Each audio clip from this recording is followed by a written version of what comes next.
Hey everybody, Red Mage here. Welcome back to the series where I go through different RPG products that I have and give them a quick flip through and review.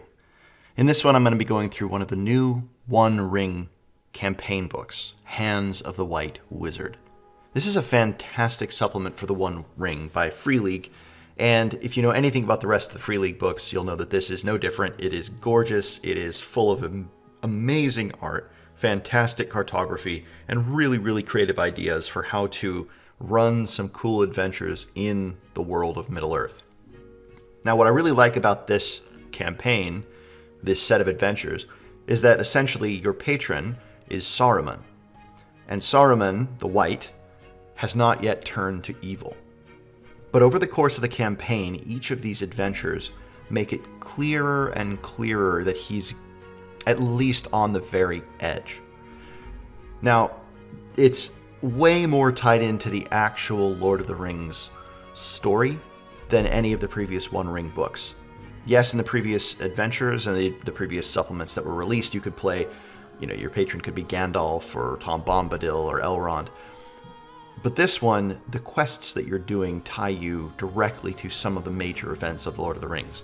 And you meet a lot of very important people over the course of these adventures.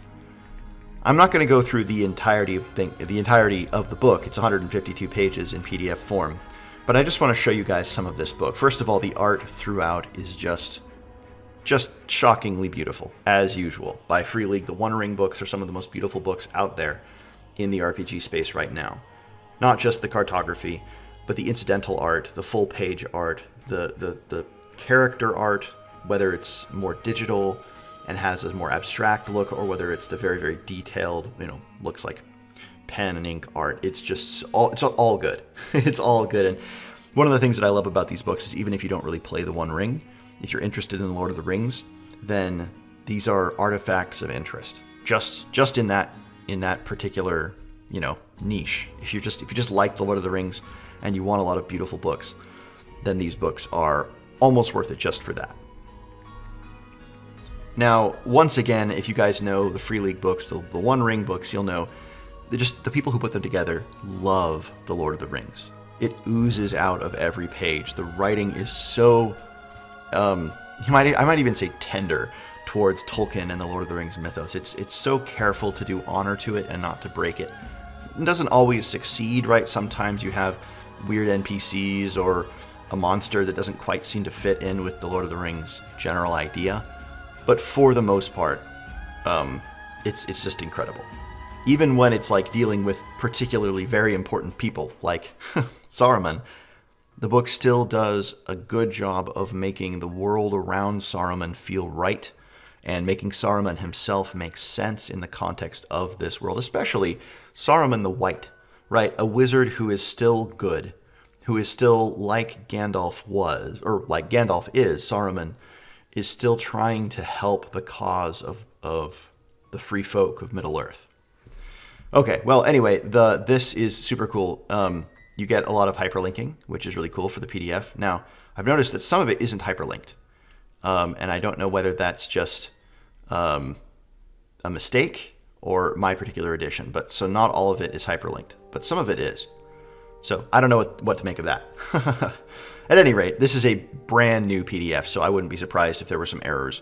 This was released today. I think I downloaded it earlier today. So brand new, and I got it as soon as I saw the email come through that it was available. I purchased it and downloaded it. So if they do modify some of this later for hyperlinking, then, you'll keep an eye on that. But at any rate, it's not that important, but it's something worth noting, at least my particular file.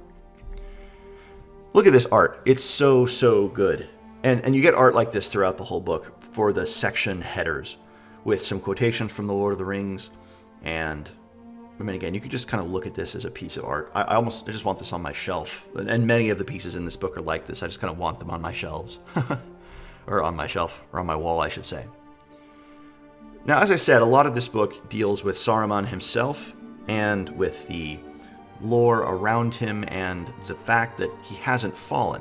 And one of the mechanics in this book is called, it's Saruman's shadow. And as his shadow grows, he gets closer and closer to despair. And it's possible to keep his shadow low or to reverse the decline into the shadow. And so it's possible to arrive at the very end of this campaign book, the 6th campaign, the 6th adventure. There are 6 total adventures here. And to have Saruman not have fallen into shadow.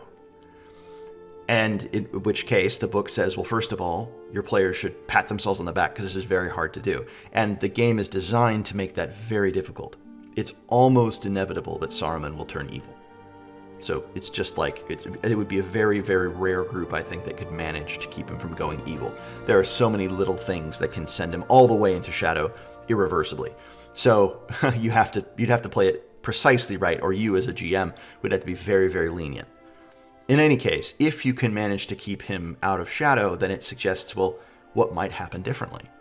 You know, if Saruman doesn't turn to evil, then a lot of things from The Lord of the Rings don't happen the way that we expect them to happen. And so you can think about how that might affect the story moving forward. But most likely, by the end of this campaign, Saruman will turn to evil. And if he has gone very far into evil, then most likely he's going to just like do away with the player characters. Unless they're pretty evil alongside him. If they're showing themselves to be heroes themselves, he's not going to want them around. And so this overall has sort of a feeling of tragedy. Each of these adventures, you can see how a good Saruman might want the players to do what they're doing, but you can also see why a bad Saruman might want the players to do what they're doing. And there's actually suggestions in some of these adventures for what Saruman's motivations might be if he's more or less in shadow. So really, this is about Saruman. And the players there to kind of not watch him, obviously, but if they're big Lord of the Rings fans, then there's going to be this kind of sense of dread as you see this heroic wizard maybe slowly start to go a little bad. And the players who are really into the lore, into the Lord of the Rings, are going to know this sort of feeling of inevitability. They're going to have this feeling of inevitability. I love this art. I think it's so beautiful. It's super, super good. So what a patron Saruman is like, or how he is as a patron, and how you might meet him. There's some really good advice here as well for how to roleplay him. And one of the things they say is you don't want to make the mistake of making him ridiculous, right? You don't want to make him make mistakes. And so they give some advice for how to do it. So, use some intermediaries or let the players fill in the details. This is a great idea, and I think more GMs should do something like this. It says, instead of speaking in character, try describing conversations or prompting the players. For example, instead of playing Saruman as he greets Galar the dwarf, the lore master could turn to Galar's player and say, Saruman greets you in the secret tongue of the dwarves. What wise words does he have for you in the hour of your meeting? That's a great idea. And again, I think we could use that in a lot of our games. So, how to play Saruman well. That's a good bit of advice. And there's some points there. Overall, how to play him, and how to interweave the other adventures from the other books if you happen to have them. And this book does say that it's going to be a little harder to run if you don't have, like, for example, the Moria book. If you don't have Moria, then a couple of the adventures here are going to be harder to run. It does draw on those books. Not impossible, but a little bit harder. So this is definitely building on what came before. Oh, such a good map of Isengard there. I love it. The Tower of Orthanc. Now, it also delves into kind of the history of the place a little bit more. It talks about some of the backstory. Some of it's made up, some of it's referenced in Tolkien. But overall, like I said, it does justice to the world. It feels like the world of Tolkien. It doesn't feel like at least this particular book, doesn't feel like a fan fiction, right? It doesn't feel like someone's just kind of putting stuff together and it doesn't fit the tone or no, it really does work, at least in my opinion. I'm a huge Tolkien fan, and I really do think this fits with The Lord of the Rings quite well. It rules for his shadow and what happens to Orthanc as he becomes more and more filled with shadow. Such a great piece of art right there as well. Oh my goodness. This book is just full of this stuff. The Beast of Dunland. This reminds me a little bit of something like Beowulf. There's this monster that's tormenting some of the Dunlanders, or the Dunlandings, the men out there, the Dunlandings. And Saruman kind of has authority over them, kind of has dominance over them, and while he's good, it's sort of like keeping them at bay. Of course, we know that by the time The Lord of the Rings happens, he sort of turned them into his own minions, and he sends them against Rohan, and there's some fighting there.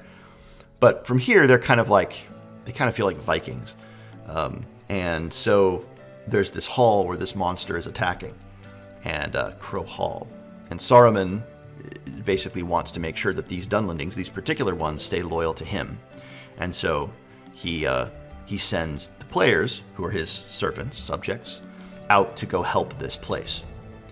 And it's great. It's a really, really cool little ruined hall, and it's got some cool NPCs, and it's what you might expect for sort of a Beowulf-ish adventure, right? You're going there, there's this creature that's haunting the place and attacking the place, and you have to kind of track it down to its lair and kill it, while interacting with this.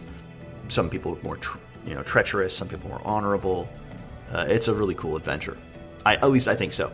I think it's a really cool adventure. Here's the Beast. The Beast of Dunland. It's a snow troll, which is something new, as far as I know, for Tolkien, but it seems to fit fine. It's basically just a troll, and that's totally okay. The Sea Prince of the Shore. I love this one, too.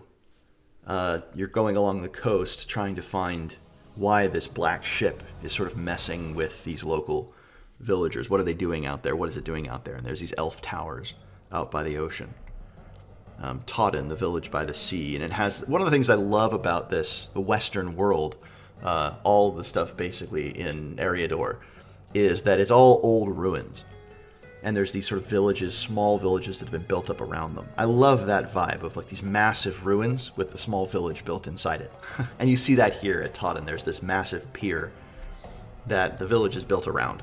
And the pier, the landing is totally, the jetty, it's totally too big for it. Massive stone thing from an ancient time. But, you know, the Corsairs of Umbar built it a long time ago. And villagers have just happened upon it. Some cool NPCs here as well. An elf that's been captured, a cool tower out there. Great piece of art for Nambar, the Sea Prince, who is from Umbar, and he's here to cause some trouble. The Disaster of the Gladden Fields. This is another good one. Really, all of the adventures in this book are quite good. I think my favorite, this one deals with Moria, going into Moria. Two of the adventures involve the players going into Moria. But I think my favorite, Let Them Lie Until the End. First of all, that piece of art is so good. I love that. It's so incredibly epic. Man, I love that. But really, my favorite adventure is the last one. The Quest for Moria is really, really good, but the last adventure is, in my opinion, as I said, the best. The Ithil Stone, or the Ithil Stone. This involves going into Mordor itself, into the Morgul Vale, and going to Minas Morgul or Minas Morgul. And it's a very dangerous adventure. It relates directly to the events of Lord of the Rings, to the prelude and the preparation for it.